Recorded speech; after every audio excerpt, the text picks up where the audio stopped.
Lesson 1, Balancing Chemical Equations. Evidence of a chemical reaction can be a color change. Color changes, you have to be careful.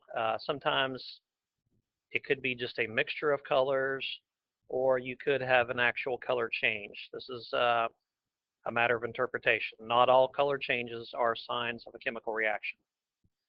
The next one, when a solid forms, that solid is referred to as a precipitate. That precipitate may not be as solid as we recognize it. It may just turn a liquid cloudy. Another sign of a chemical reaction would be bubbles. When you mix two chemicals together, such as vinegar and baking soda, you may get bubbles to form in that reaction. Another clue that a chemical reaction has occurred is if heat is generated or a flame is produced. Also, when you in a chemical reaction, if the temperature decreases or feels cold. All these are signs of chemical reactions. Chemical equations. A chemical reaction is the rearrangement of the ways in which atoms are grouped. A chemical equation is a representation of a chemical reaction showing the relative numbers of reactants and product molecules. Now, when looking at a chemical equation, reactants, these are chemicals present before the reaction and are shown to the right of the arrow. Products are chemicals formed by the reaction that are shown to the right of the arrow. Key term here, conservation of matter. In a chemical reaction, atoms are neither created nor destroyed. All atoms present in the reactants must be accounted for in the products. So whatever you start with in a chemical reaction, you must have the same number and types of elements on the product side at the end of a reaction.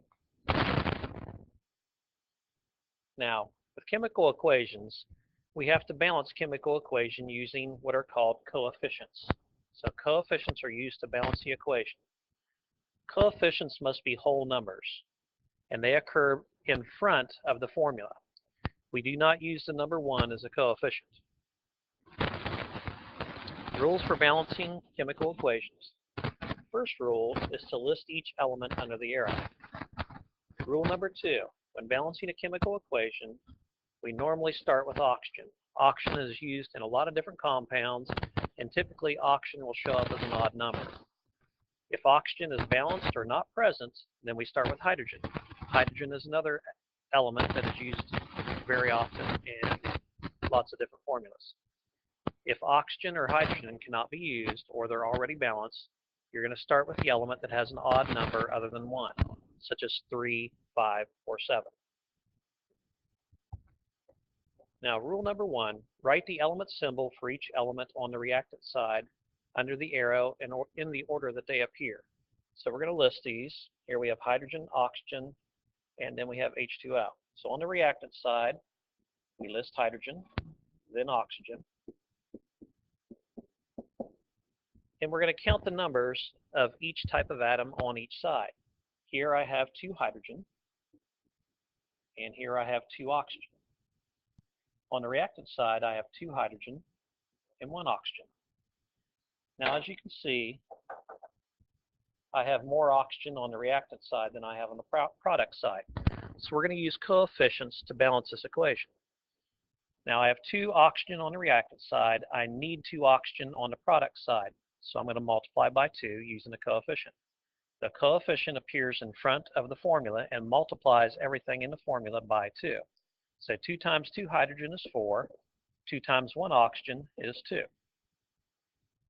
Now my oxygen are balanced. I have 2 on the reactant side and 2 on the product side. But my hydrogen is not. I have 4 hydrogen on the product side. I need 4 on the reactant side. So I'm going to multiply by 2. And 2 times 2 is 4 hydrogen. Now this formula is balanced. There's a space here in front of oxygen. That empty space represents 1. Okay, we do not write the number 1 as a coefficient, but that empty space represents 1. Now the formula down below here, we're going to list the elements in the order that they appear on the reactant side. I have iron and oxygen. On the left, I have 2 iron, 3 oxygen. On the product side, I have 1 iron and 2 oxygen. Now, if we follow rule number 2, we're going to start with oxygen. The least common multiple of 3 and 2 is 6, so I'm going to need 6 oxygen. So on the product side, 2 times 3 will give me 6. And on the product side, I'm going to have to multiply by 2. 2 times 2 iron gives me 4. 2 times 3 oxygen gives me 6. Now oxygen is balanced. Now for the iron, I now have 4 iron on the product side. I need 4 on the product side, so I'm going to multiply by 4. That will give me 4 iron. That equation is now balanced. On the next problem, I have aluminum, oxygen. On the reactant side, I have 2 aluminum and 3 oxygen. On the product side, I have 1 aluminum and 2 oxygen. Again, I'm going to start with aluminum, I'm going to start with oxygen. Oxygen, the least common multiple of 3 and 2 is 6, so I need 6 oxygen on the product side, so I multiply by 3. On the reactant side, I need 6 oxygen, so I'm going to have to multiply by 2. 2 times 2 aluminum gives me 4. 2 times 3 oxygen gives me 6.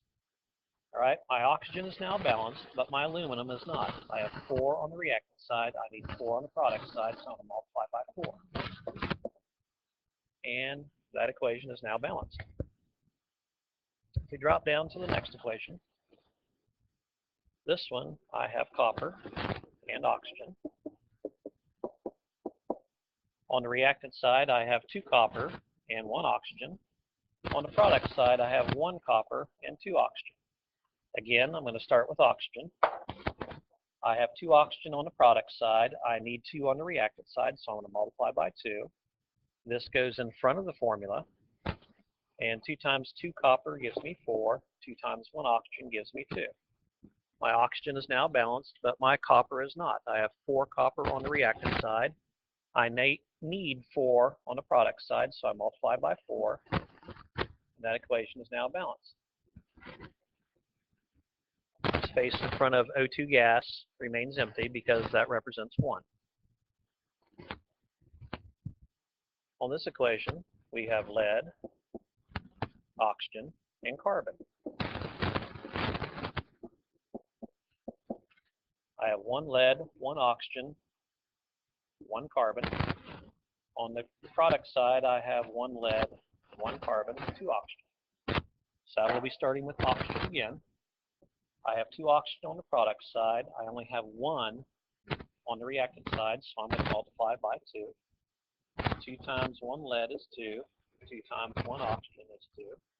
So my oxygen is now balanced. The plus sign separates the 2 formulas. So the coefficient 2 does not interfere with the carbon. So I still only have 1 carbon on the left, 1 carbon on the right. My oxygen is balanced. My lead, I have 2 lead on the reactant side. I need 2 on the product side, so I'm going to multiply by 2. This equation is now balanced. Now the answers are up here in the formula. Your coefficient 2, or empty space, coefficient 2, and empty space. This is where your answers appear. The information below the equation, this is just showing your work. Now if we go to the next slide, here I have iron, oxygen, and carbon.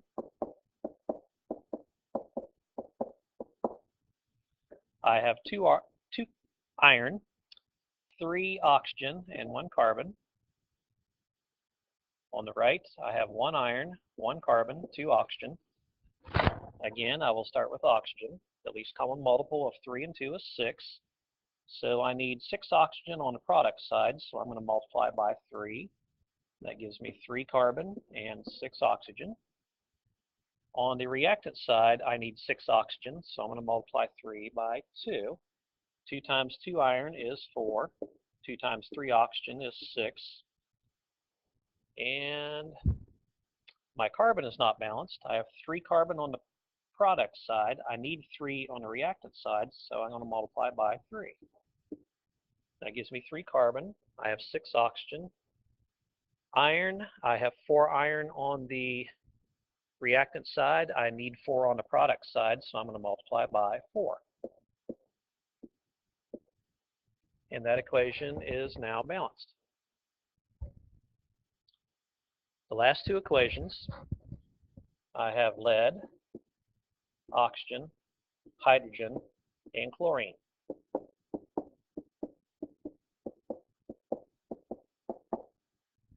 On the reactant side, I have 1 lead, 1 oxygen, 1 hydrogen, 1 chlorine.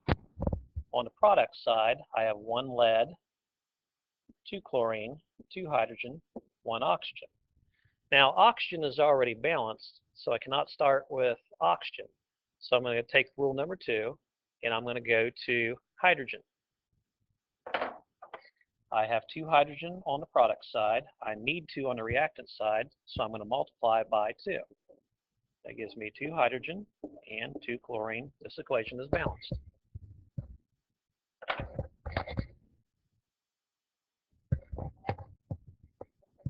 Now we'll go to the next problem.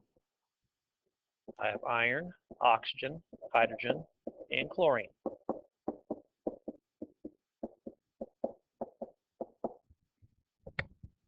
On the reactant side, I have 2 iron, 3 oxygen, 1 hydrogen, 1 chlorine. On the product side, I have 1 iron, 3 chlorine, 2 hydrogen, and 1 oxygen. Now in this case, oxygen has that odd number and is not balanced, so I'm going to start with oxygen. I have 3 oxygen on the reactant side. I need 3 on the product side, so I'm going to multiply by 3. That gives me 3 times 2 hydrogen is 6. 3 times 1 oxygen is 3. Oxygen is balanced, but hydrogen is not. I have 6 hydrogen on the product side. I need 6 on the reactant side, so I'm going to multiply my hydrogen by 6. It gives me 6 hydrogen and 6 chlorine. Now my oxygen is balanced, my hydrogen is balanced, but my chlorine is not.